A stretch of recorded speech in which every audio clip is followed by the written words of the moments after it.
Hello, everyone. My name is Yvette Cozier, Associate Dean for Diversity, Equity, Inclusion, and Justice at Boston University School of Public Health. Thank you for joining our latest Public Health Conversation Starter. Today's conversation is part of our SPH Reads series. SPH Reads is a school-wide reading program hosted by the Office of Diversity, Equity, Inclusion, and Justice. It aims to encourage critical thought and discussion among all members of the BUSPH community and is centered on a carefully chosen, thought-provoking book. The selection for the 2023-24 academic year is Disability, Visibility, First-Person Stories from the 21st Century, edited by Alice Wong. In conjunction with this year's book selection, I'm having discussions with leaders who are working to advance the health of disabled populations. Today, I have the privilege of speaking with Rebecca Cokley, who contributed to Disability Visibility. Rebecca serves as Program Officer for the U.S. Disability Rights for the Ford Foundation. Rebecca is a three-time presidential appointee. She has worked on education, employment, youth development, leadership, and healthcare. I'm delighted that Rebecca has joined us today. Welcome, Rebecca. Thank you so much for having me. Great. So just to start, can you give us an introduction about your journey and how it's led to a commitment in disability rights? Definitely. Well, unlike 80% of people with disabilities, I grew up in a household where both my parents had the same disability I have, which is achondroplastic dwarfism. And in many ways, this was the family business. My mom was a disabled students coordinator at a community college, and my dad ran a Center for Independent Living, which is a community-based organization that helps people with disabilities have what they need to live and thrive in the community. And so from, as far as I can remember, I grew up around a glorious abundance of diversely disabled people. I knew lawyers with cerebral palsy, teachers that were deaf. My guidance counselor for my junior high school was a Vietnam veteran and an amputee. And so growing up, for me, I never found that the expectations for whether it be my academic achievement, my social achievement, were hindered by being disabled. If anything, I found that the expectations were actually higher for me in my community. And so I think for me, ending up on this path, when I think back to, sort of like key moments in my, Alice Wong would call it my hero origin timeline or my villain origin timeline. When I was in high school, a good friend of mine who was in middle school had been beaten. And what happened was he didn't show up in class after lunch. Nobody called his parents. Nobody checked on him. He was supposed to have Boy Scouts after school. So, there were multiple hours where no one knew where he was. Around 7 o'clock, his parents got concerned because he wasn't home from Scouts. They ended up sending his siblings to go look for him.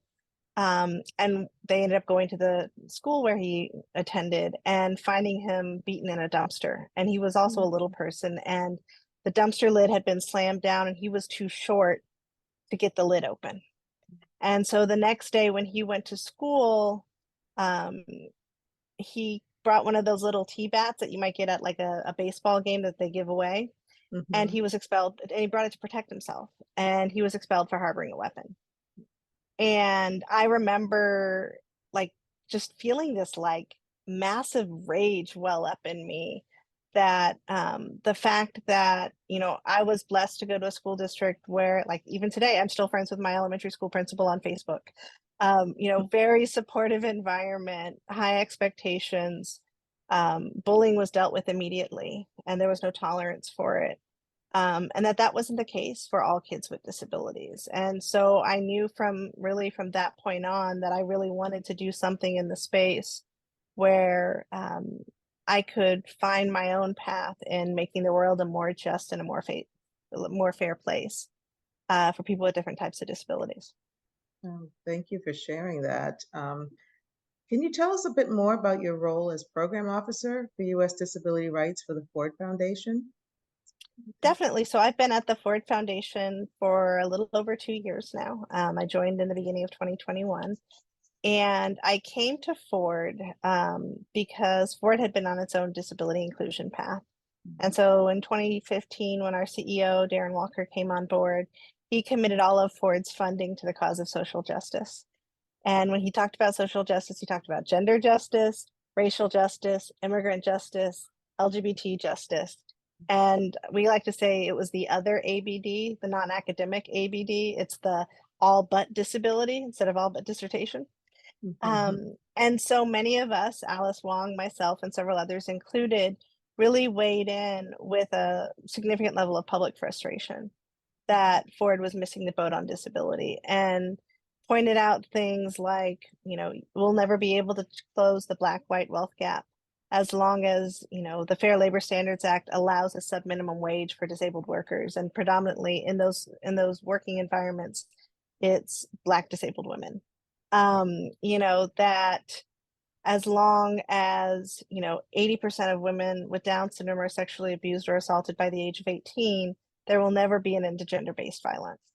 And to our CEO's credit, where most people would have just ignored being trolled or blocked all of us on social media, he actually invited many of us in to have a conversation and said, I've worked in social justice my entire life. Why do I know nothing about disability?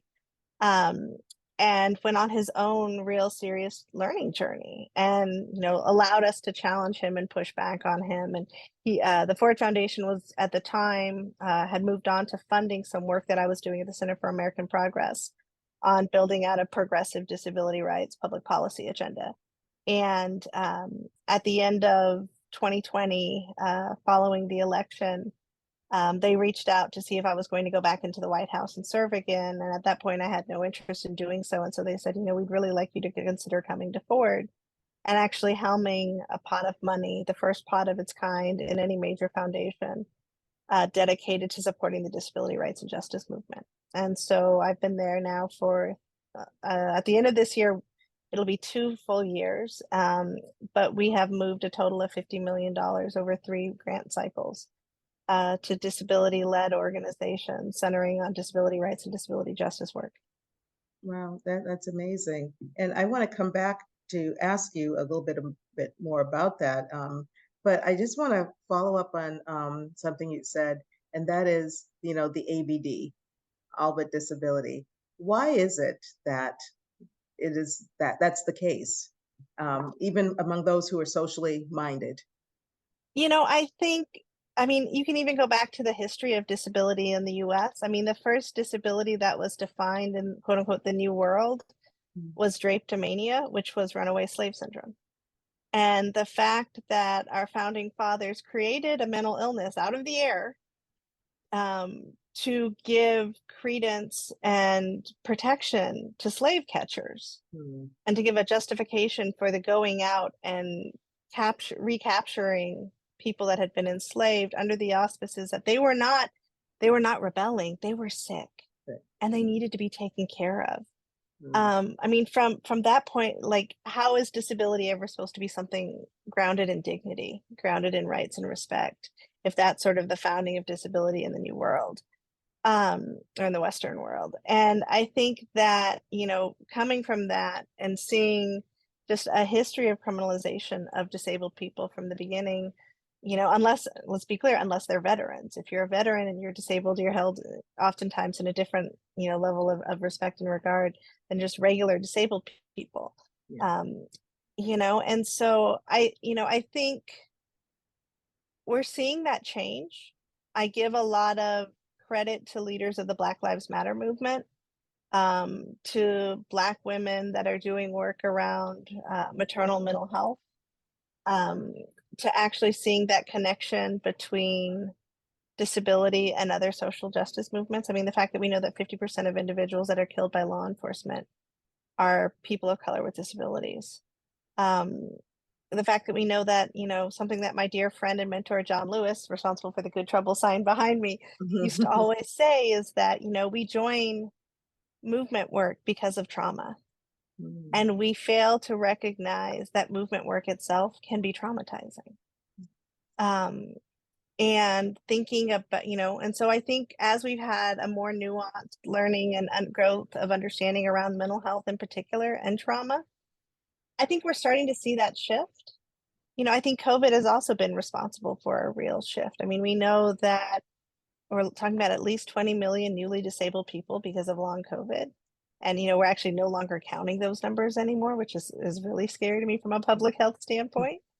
Um, but I also think the pandemic led to many people starting to talk about things that they were living with that they may not have been comfortable talking about before. And so I think we're shifting. We're not where we need to be, but we're definitely on the path at this point.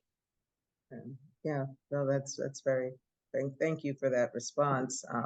So kind of going back to your role at Ford, what are some of the values and priorities in your position as program officer for U.S. disability rights? So we did something kind of unusual for an old legacy, dyed in the wool sort of foundation. We actually invited the community in to tell us what they thought we should fund. And I'm not going to lie, the first thing the community asked us to fund was healthcare. They said, fix the US healthcare system. And I said, I love all of you. I respect all of you. $10 million a year is not going to fix our healthcare system. I wish it would. And I said, but let's unpack that a little bit. Like, what is it about healthcare? Like, what are the things that maybe we can get at in another way? And it really came down to that connection between disability, poverty, and healthcare. The fact that, even today, if you're on supplemental security income, you can't have more than $2,000 in a bank account or you lose your health insurance. Up until January of this year, you couldn't live on your parents' couch and be on SSI without having that count against your income. I mean, how many non-disabled adult children do we know live on their parents' couch, but they're not being told that they can't have a job or health insurance? And the fact that we have so many people in our community that can't get married because with marriage it's implied the melding of economics, and they'll take away your health insurance. We know that the subminimum wage still exists. There's a litany of programs and policies that frankly were set up to keep people with disabilities poor, and it's all tied to healthcare. And for us, it really came down to, well, can we get at some of those broader healthcare shifts that we need by attacking that connection between disability and poverty? And so that's been our public policy focus, our advocacy focus in the work. And then our broader focus in conjunction with that is, how do we build the field of the next generation of disabled leaders? And what should that look like? I mean, I think, as we said, if you can't have more than $2,000 in your bank account, it's really kind of hard to start a nonprofit. And up until this point, really the sole funder in the disability rights and justice space was the government. And so when you're dependent on government dollars, you're restricted about what you can and can't do, what you can and can't say, what the priority is this year compared to the next administration. And the joy of being in philanthropy in this moment is to actually, in many ways, support the creation of organizations that the disability rights and justice community should have had 20, 30, 50 years ago. So it's, supporting disabled healthcare workers through the Docs with Disabilities initiative, creating an organization of disabled teachers inside of the NEA, helping support the bringing together of Indigenous disabled people through organizations like Crushing Colonialism, and these are sorts of things that have existed in other communities forever and are part of why I think other social justice movements have been able to achieve more than we have, or have been able to be more aggressive than we've been able to be in their advocacy efforts, because we just simply haven't had the infrastructure. No. So just to switch a little bit, I want to turn to your essay in disability visibility. I actually just realized I have disability visibility right there on my bookshelf. Awesome. That's wonderful. I have my copy like right here as well, right? But and your essay in particular, the anti-abortion bill you aren't hearing about. It was published in 2019, and it was based on the Texas bill that eliminated the exception of the state's 20-week abortion ban for cases of severe fetal abnormality. So can you talk a little bit more about that and your motivation for that article? Definitely. In abortion and disability have always had a very tenuous relationship. And in particular, I think that, in the dwarfism community, where both parents have the same type of dwarfism, roughly a quarter of the pregnancies are non-viable. And so my parents lost two babies before me and one after me as a result of the fetus receiving the dwarfism gene from both parents. And that was before the genetic testing was available. And so my parents carried 4 pregnancies full term, with me being the only one that made it. And I watched many of my friends go through a similar situation before the genetic testing was available. And, I think in the disability rights space, and I think growing up with parents that were activists, my parents always really focused on the importance of bodily autonomy. Like, we have a right to decide what's done to our bodies. We have a right to say yes, to say no, to elect to have some procedures, to decide not to have others. And that right is probably one of the most important rights that we have as people with disabilities, because historically, particularly people with dwarfism, didn't have that right. We were experimented on, we were stretched, we were bought and sold across carnivals. We still live in a day and age where, like, non-disabled people paying us to beat each other up is forms of legal entertainment in some places. And so my parents were very open in having those conversations and talking about, that issue. And when we started watching these disability selective abortion bans come up in Ohio and Texas, there was rumors of a federal ban that would have been proposed. Obviously this is all pre the Dobbs ruling, but a federal ban being proposed by Senator McConnell and others.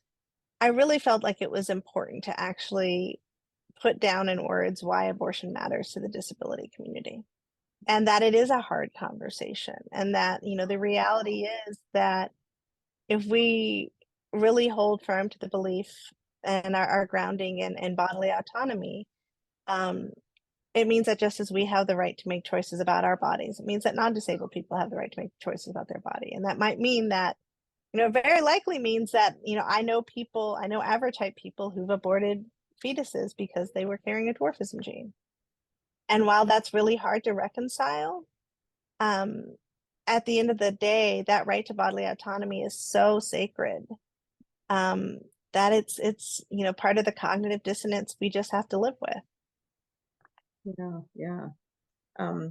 You also state in your essay about, again, what similar to what you were just saying, in an ableist society, it treats people who have disabilities as if it's okay to be objectified. And what steps do you think our society can do to improve that? I think that part of it is just doing its homework. I mean, the number of times I get asked questions by random people in the public, that I'm like, there's this thing, it's called Google or Bing or whatever search engine you like, and you can look up what the disability community perspective is on an issue. You can look at how people with disabilities are impacted. I think we live in a society where there's a desire for convenient disabled people, for inspiring disabled people, for disabled people that make us feel good about not being disabled, or inspire us because, we see the boy with Down syndrome who at the end of the game, his team's up by 40 points and they pull everybody off so he can shoot a basket. And doesn't that make us feel good that we live in a world where that's celebrated? And that's a hell of a lot more convenient than having disabled people tell you that, your policy is bad and you're bad at it.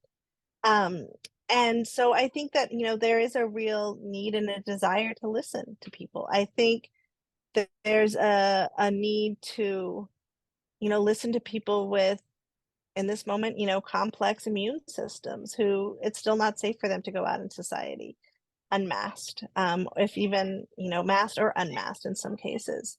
It's important that we listen to people with significant support needs and don't dismiss them as completely dependent on society because they might need someone who cuts up their food for them or helps them bathe or helps them go to the bathroom. That those people still have rights and a voice, and that we need to listen to them. I think if anything that people can take away from Alice Wong's own personal experience, from her first book to the Year of the Tiger now, Um, it's that, that voice doesn't go away just because you might not speak.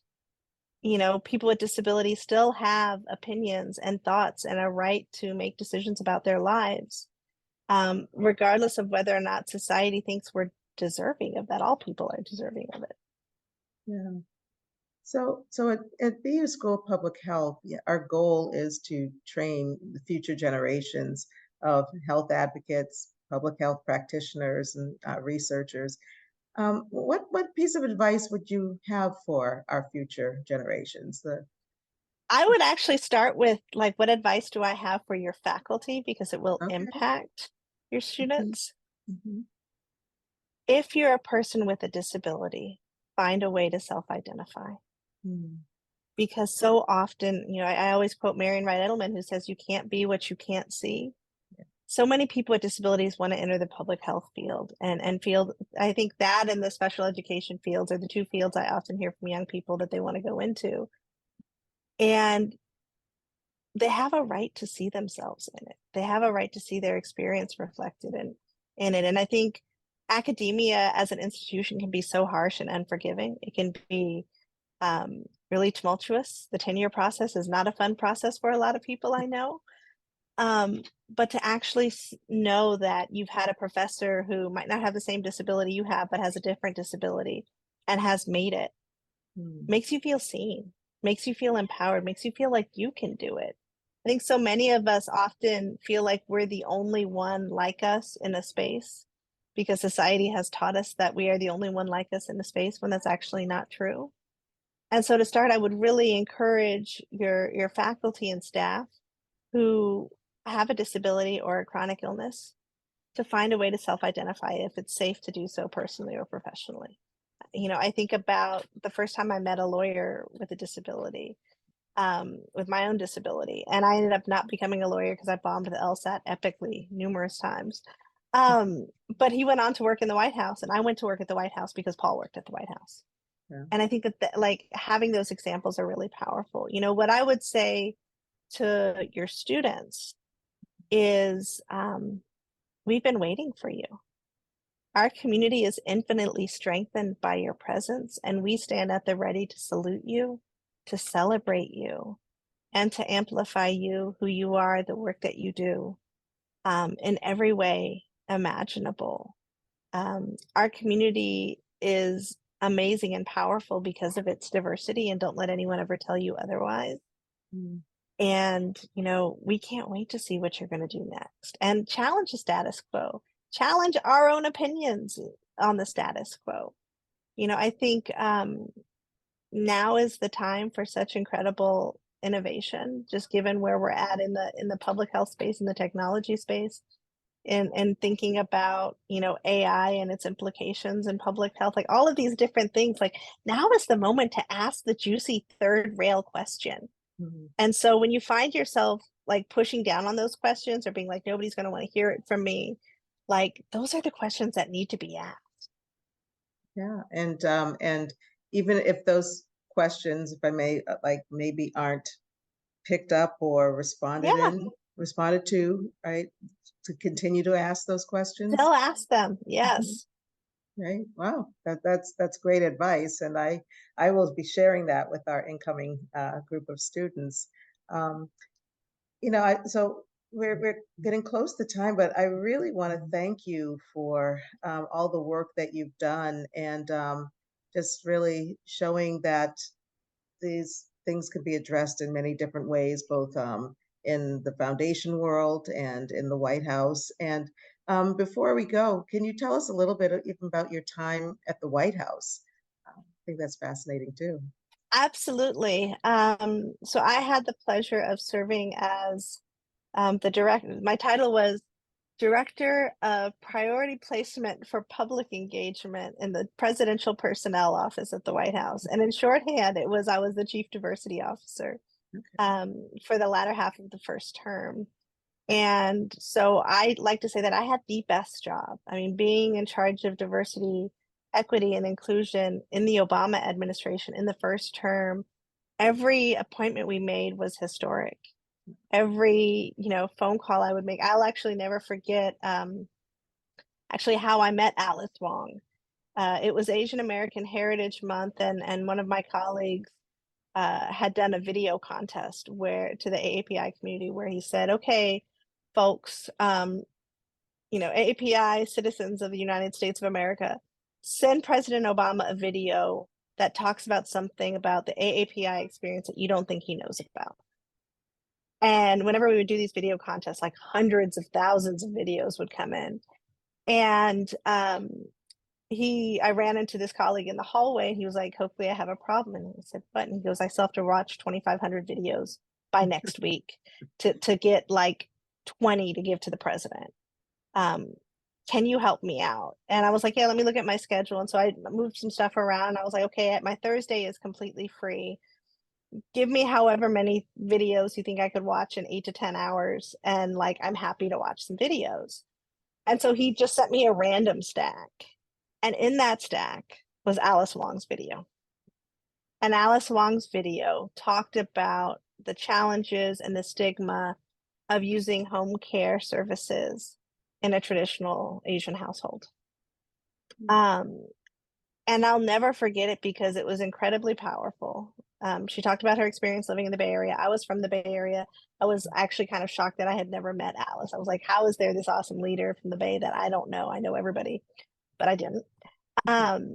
And at the time, we were looking for appointments for the President's National Council on Disability, which is the chief advisory board to Congress and the White House on all issues of disability policy. And there was nobody on that board that used personal care services. And I remember being like, well, I need to find this person. So I started Googling Alice. I saw that at the time she was working with San Francisco State. So I called San Francisco State, but she didn't have a voicemail set up. I called every phone number. I tried every email address I could find for her. And when I finally reached out, it was almost like that movie, The American President, with Michael Douglas and Annette Bening, where, she thinks it's a prank call. Because when you call from the White House, all that shows up is 202 and nothing else.